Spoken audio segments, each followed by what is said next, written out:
All right, so now should we go to Thanksgiving Day here, Tyler, and look Let's ahead? do it. All right. So T, we're gonna go.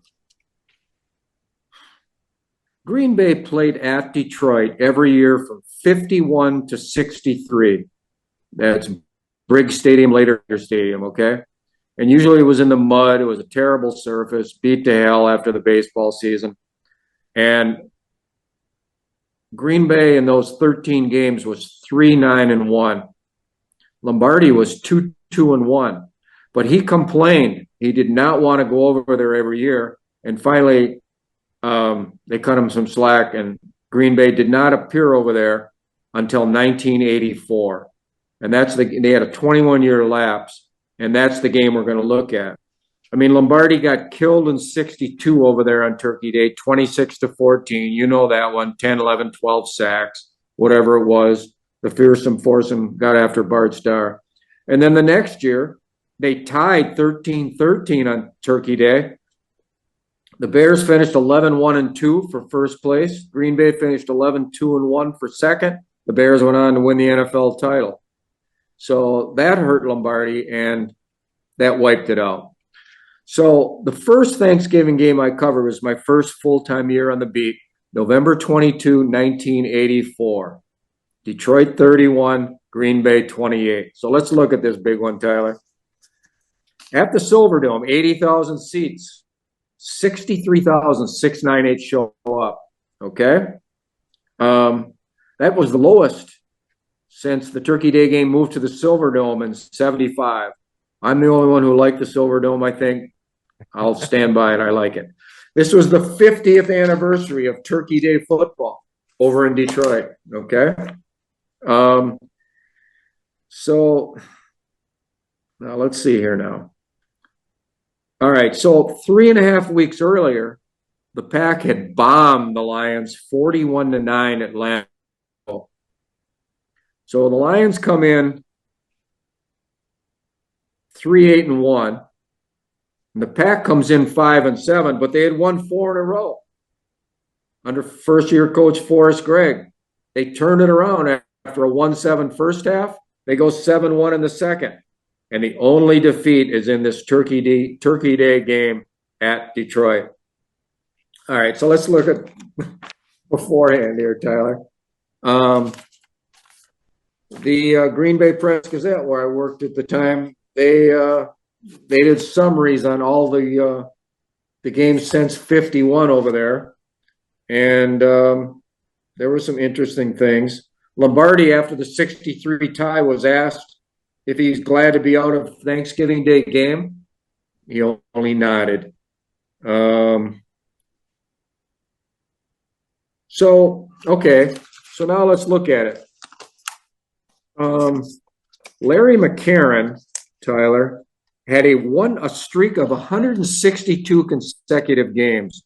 That was tied for second in team history with Willie Davis. Somewhere I read that. Okay. But he suffered a neck injury the week before on Sunday against the Rams. And Larry did not play against the Lions. As a matter of fact, he never played again.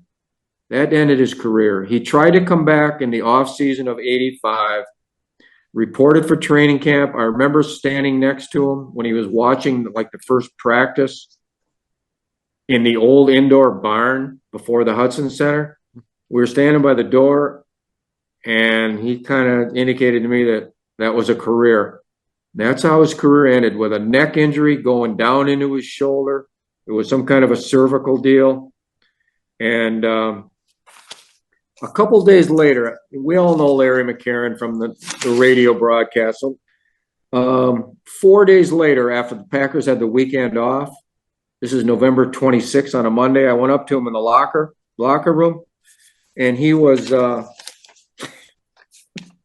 this was The Rock, and he was really rough, Tyler.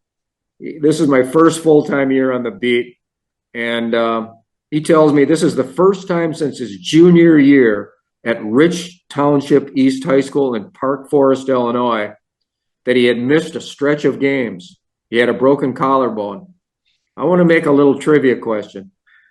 What NCAA championship basketball coach coached Larry McCarron in basketball at Rich East? Mr. Steve Fisher, Michigan Wolverines. He was Larry's KD coach. Wow. He told me that once. So anyway, so this is on Monday, and Larry still hasn't called it a career. You know, there's 4 games left. And Larry's in the locker room. He's eating lunch, talking to reporters while lying flat on his back in front of his locker. And I remember this now, 40 years ago, but I remember it. He had undergone a myelogram a couple days earlier and was still feeling the after effects. I had a myelogram for a ruptured disc in like 81. I knew exactly what he was talking about. You had to lie still. It was horrible. That's before MRIs. Tight end Paul Kaufman says, "Hey, Larry, we want to let you know that we're going to give you a full playoff share," as if they're going in the playoffs. Gregg Cook says, "Yeah, but the vote was 25-23. Larry says, "This is not a cumulative type deal. It's just one of those things. They say it's a little more serious than a hangnail, but they don't know me. I know I can heal." Well, he didn't heal. So anyway, let's go to the game, okay, T? Just an aside.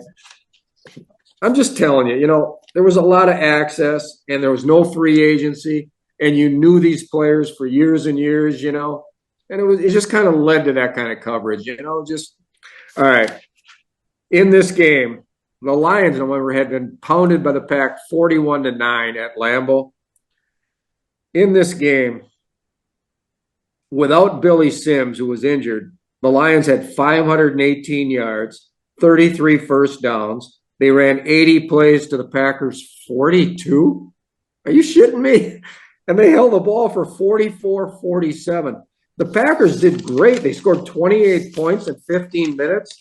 They were explosive with Lynn Dickey, but they lost it. And what did Forrest say afterwards? Now, Forrest did things that no coach today in their right mind would do. But it was a different era in which people spoke their mind. Maybe not as much as Forrest, but they did, Tyler. And he opened his press conference by saying, "That was probably the worst 60 minutes of defensive football that I've ever seen a defensive team play. That was just horrible." Now, you know, Tyler, Forrest, you're the coach of this operation. But no, in the bad times, he set arm's length. He was part of the glory years. He knew how to win. He was Lombardi's best player ever, and he would separate himself from the bullcrap, you know. Yeah, nothing to do with it, Bob. Just an innocent bystander. Washing his hands of that disaster. All right, so what else we got here? Forrest says, "The opponent is going to prepare for you. You cannot roast or glide in this league. If you go into a ball game thinking it's going to be easy, you're going to get your teeth kicked in." And that's about what we got. So they got hammered. Let's see if there's any other goodies here in this coverage. Gary Danielson, 24 for 33, 305, and 3 touchdowns, a quarterback. Danielson. He threw a Hail Mary at the end of the half to Nichols for 48 yards, led to a field goal with 2 seconds left. Not a touchdown. John Dorsey, the rookie from Connecticut, had to play a lot because George Cumby went out in the first quarter. And Dorsey had a long day trying to play in coverage against Danielson. So we went up to Dorsey afterwards. And there was a 21-yard pass to tight end David Lewis. Dorsey said it was zone coverage, and basically I was supposed to carry the tight end, but I effed up. Guys would admit stuff, you know. Then he's asked about another play against the run when he didn't play good. Dorsey says, "Well, what I was supposed to do was attack the inside shoulder of the guard. Plus, I got held a few times, too. That didn't help, but that's the pro game." All right, is there anything else here, Tyler? Hold on. The all-time record was Gregg, 187 consecutive games. That was for the Pack at the time. And Larry at 162 tied Willie Davis. Who's up the record now? Favre. Consecutive games. Favre. Far. Yeah. Yeah. Okay. Yep. So after the game, somebody asked Gregg if he now understood why Vince Lombardi fought hard with league office to schedule the Lions' Thanksgiving Day opponent on a rotating basis. Quote, I don't like to play in it either, Gregg said. Maybe it will be my last time to ever have to play in it. Hope it is. Well, 2 years later, he went over there again and he won that puppy 44-40. And the star was Walter Stanley. But that's a story for a day. That was Monty Clark's last victory heading the Honolulu Blue and Silver. They finished 4-11-1. And William Clay Ford cashiered him at the end of the year. This was his last W. He was replaced by Darrell Rogers, formerly of Michigan State and Arizona State. The Lions were in a downturn there.